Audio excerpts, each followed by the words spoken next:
Good morning. I welcome you all for this second part of this functions lecture. In the last part, we have seen what exactly is the meaning of function, why we need functions, okay, how a control is transferred from between a calling function and a called function, right? And where we have ended our lecture. So at last we have seen we have two types of function basically. One is library functions that are already available in the library of any language, and the other type that we will focus on is user defined functions. So user defined functions are basically those functions which are created by the user. So before using these functions we have to create them. Okay, so now we will see how we can create our own functions. Okay, now there are basic three components of any user defined function. First one is function declaration, which is also known as function prototype or function signature, right? So this is the first component that we'll deal with whenever we create a function. And generally this declaration or prototyping, as if you look at the basic syntax of any C language program, then it is done in the global section, or you can call it before the starting of main function. We declare any other function which we are going to create in future.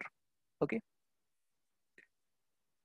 then what is the second component? That is function definition. So basically function definition will contain all those statements that are required to be executed for to perform a particular task, right?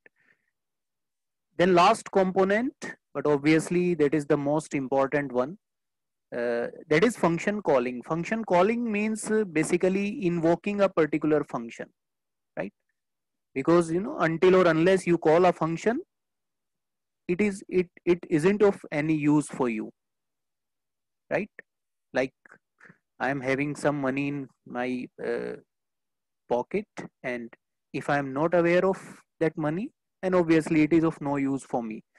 So similarly, function calling is again that is very uh, essential part of any function. Okay, let's see few more terminologies that we are going to use in functions. One is parameter or arguments, right?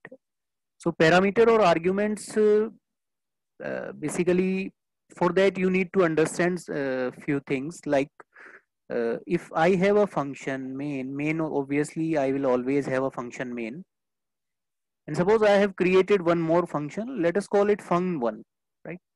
So whenever I need to use this particular function, I have to call it, and when I'll make a call, the control would be transferred to this function, right? Now the question is, suppose this function is responsible for addition of two numbers. Let us assume it is for addition of two numbers or maybe three numbers, right? So now the question is, whenever you are calling this function, whether you are, other than control, whether you are passing some data to this function, like which values we need to add. Okay, like suppose I want to calculate the average of two values or maybe three values. So whether you are passing those values, that is the question. So if you want to pass any data from this function, this calling function main, to this fun1, you can pass this data through arguments, right? And interchangeably we call them parameter also, but parameter is actually, parameter and arguments, if you go into the deep details, then these two terms are bit different. I'll tell you where exactly is the difference comes, right? Then the other thing is, so what is the use of this parameter or argument? To pass the data from the calling function to the called function. Then we have, okay, suppose this function has completed its task. Let us say it is for addition of two numbers. So whatever the values we have given, it has added those values. Now the question is, whatever the result is being produced, whether you are passing that result back to the calling function, whether you are returning something back to the calling function. If yes, then you can do it through the return statement. Okay. Now, few more things that we have to take care of is we can pass any number of data values to the function. It may be one value, it may be two value, three value, or so on. But a function will always return a single value as a result.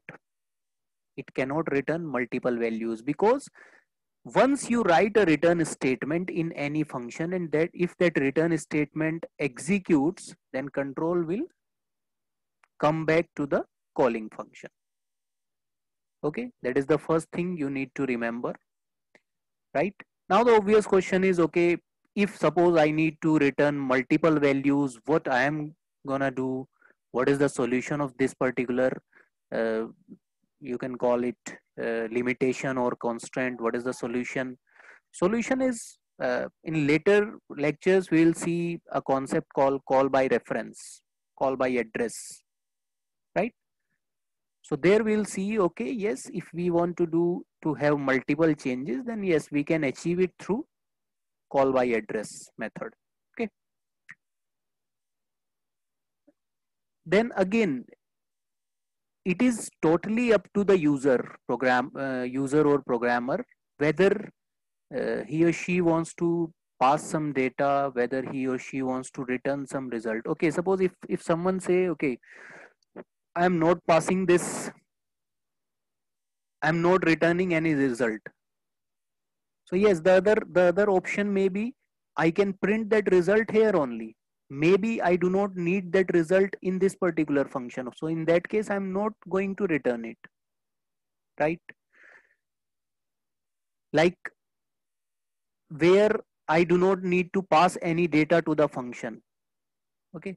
Suppose I want to generate the data in this particular function only. Here only I want to generate the data. So in that case, there is no need to pass the data from the calling function, right? So whether you are passing some data, whether you are returning some result, all these things basically depends on the kind of problem you are dealing with, right?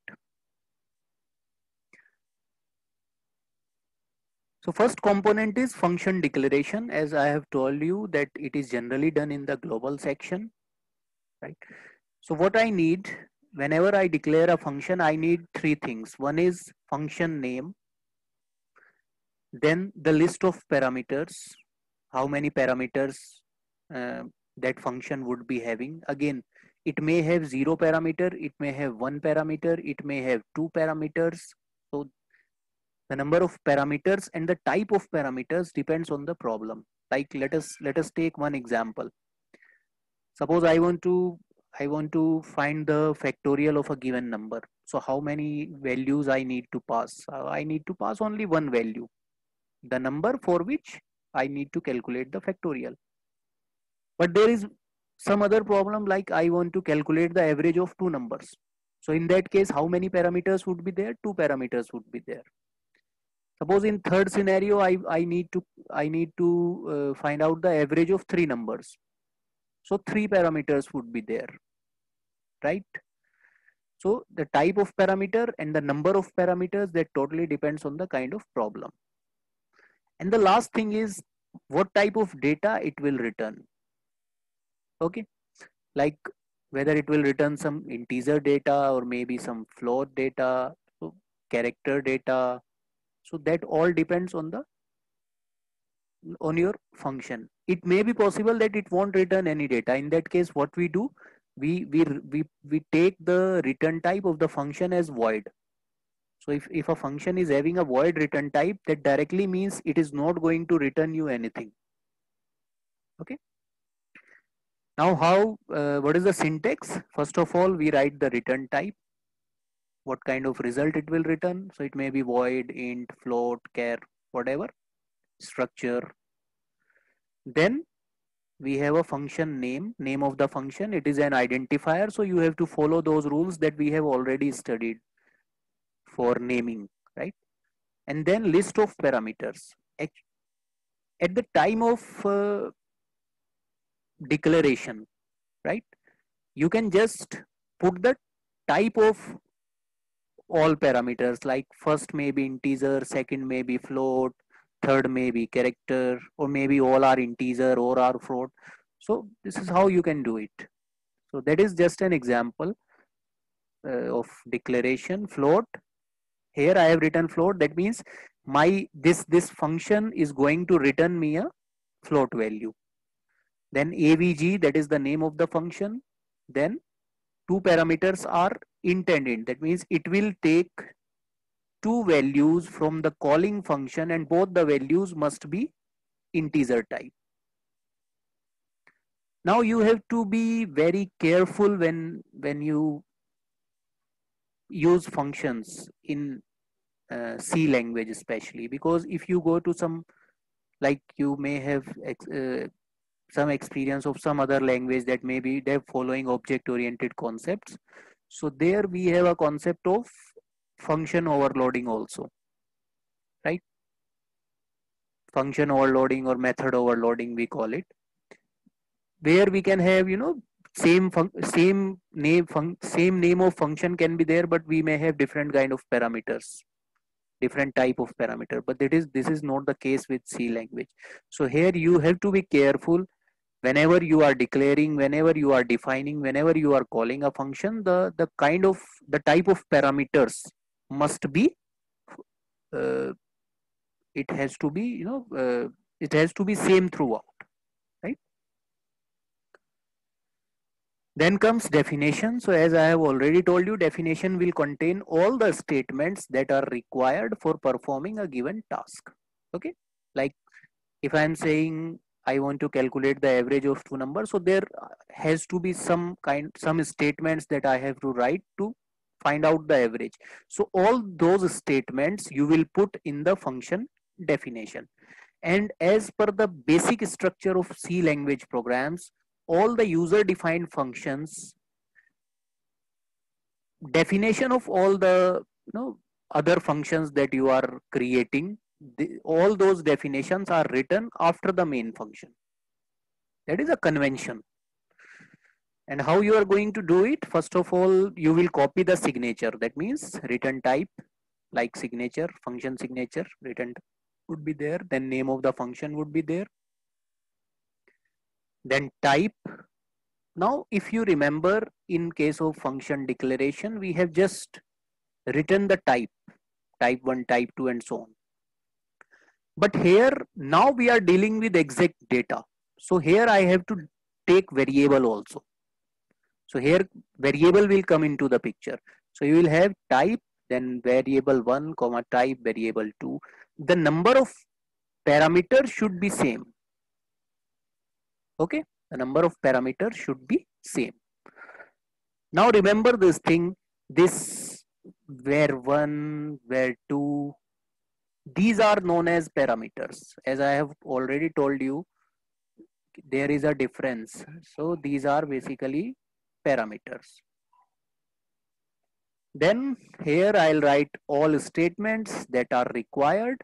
And at last, if I want to return something, if I want to return some result back to the calling function, then I can use return statement. Okay. And here one point is written, the number and the order of argument in the function header must be same as this given in function declaration. So this number of parameters and their type, they have to be uniform throughout, as I have already told you during the previous slide. Then comes the very crucial part, or you can call it the backbone of function, that is calling, right? Because if I have written up, I have created n number of functions and I am not calling them, then they are of no use for me. They are not going to contribute towards any result, right? So function call statement invokes the function, right? When a function is invoked, the compiler. Now what will happen whenever you write a calling statement, what will happen? The compiler will jump to the called function for execution, right? So whichever function you are calling, control will be transferred to that function and to definition of that function, and the statements will execute. And if you have written some return statement, then result would be transferred back to the calling function. And how we can do it? We'll write the name of the function, okay, whatever it is, and then we'll write arguments. Now you can see the difference. So whatever data we are passing through the arguments. Okay, so arguments will contain the data, and that data will go to where? It will go to parameters, right? Now we'll implement a very simple problem to actually understand. Okay, so let us create a function for like average of 3 numbers. Okay, now the question is, first of all, I have to write the what? Function declaration. So here I am writing function. This is what? Function. This is my function declaration. Here I am declaring. So here I have written, okay, float average, and how many values I want to calculate the average? Let us say 3 values. So I'll here write int comma int comma int, at last semicolon. So this statement is what? That is my function declaration, right? If I want to create some more functions, then I'll declare those functions one by one. So I think declaration is over. Here, let's say I can have, okay, float like, okay, z, few variables can take, okay, int a comma b comma c. Okay, now take 3 values from the user. So for that I'll write input 3 values, scanf. How many times I need to put percentile d? 3 times, because I have taken 3 integer values. Now again, it is not mandatory. Okay, let us make it a bit different, so your all concepts would be clear. So here I have taken one value as float, but remember this thing, please be very careful about the order of the parameter, right? So I have taken the second value or the middle parameter as float. So here I'll take b as float, right? And here also I'll put percentile f, right? Ampersand a comma ampersand b comma ampersand c. Okay, now before doing this, let us complete the last part. Let us complete the definition of this function. Okay, so float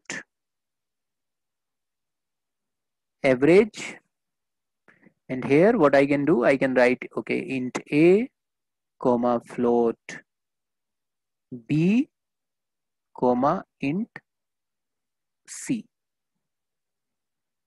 You could have taken different variable name, that is not an issue, but remember this thing, even if I am writing a over here, even then this a basically belongs to my avg function, right? But don't get confused, this a belongs to my main function. So these two are different, right? So here what I can do, I can just calculate the average, right? So I can take one more variable, maybe something like, okay, let us take it as Z only. And I can write like this, Z equals to A plus B plus C divide by 3. So it will calculate the average. Now the question is whether I want to return this result back to the function, back to the main function. Yes, so I'll write return, and now again this bracket is not mandatory, so you can just write return Z. Okay, so now what this function will do, it will take these values from the main function when there is a call, calculate the average and return the result. So where this return Z, what it will do, it will return the result back to the main. Now the question is, whenever I am calling, so what I am doing, I am calling this function. Now this is a calling statement. So average of, I need average of what? A, B and C. Now what will happen? Whenever you call this function will after completion will give you the result. So now I need to store this result somewhere. So what I can do, okay, I can assign this result to Z. Now whenever this call has been made, the control will go back to where? It will go back to this place, and after completion, this result will come back and would be stored in Z. And if you are getting confused, you can take it as like Z main. So this Z basically belongs to main function. Right? Now what I want to do with this result, I want to print it. Okay, so I'll write printf average is percentile f comma and average is in Z main. Okay, now I'll show you some variation also, don't worry. So this statement is what? This is function calling statement. And remember this thing, you can call a function any number of times, right? There has to be one declaration, there has to be one definition, but there can be any number of calling. Even a function can call itself also. So that we'll discuss in the next class. And here what we are having, this is what? This is function definition. Okay. Now let us execute it. So I have compiled it, no issue. Now it is asking for 3 values. Let us say first value is 12. Second value maybe, now I have taken it as float, so I can take it as okay 45.6, and third value may be 75. So it has given me average 44.20001, right? Now what else I can do? So now we'll look at few variations, right? Suppose I do not want to take any additional variable. So what I can do, what I need to do, I need to return the result. So I can write here only return A plus B plus C divide by 3. Okay. 3 values, let us say 12, 12, 12. So average is 12. Right. So what I have done here, I have saved my one variable. Okay. Here also, suppose I do not want my result to be stored in some variable. So what I can do, in that case, I can just omit this Z main because now I do not want my result to get stored somewhere. So there is no need of this statement also. And what I can do here, only I can write avg a comma b comma c. Now whenever this call would be made, whatever the result that would be returned back, that would be printed directly. So I'm not storing my result in any variable. Okay, now it is not advisable all the time. Why? Because it may be possible I need this result maybe at some later stage. So if it is required, if it may be required at some later stage, then it is advisable you store it in some variable, right? So we can try to execute it. Let us take some simple values only. Okay, 12, 23, 43. So average is 26. Okay. So I think this is a very simple problem that we have implemented, right? That's all. Thank you so much.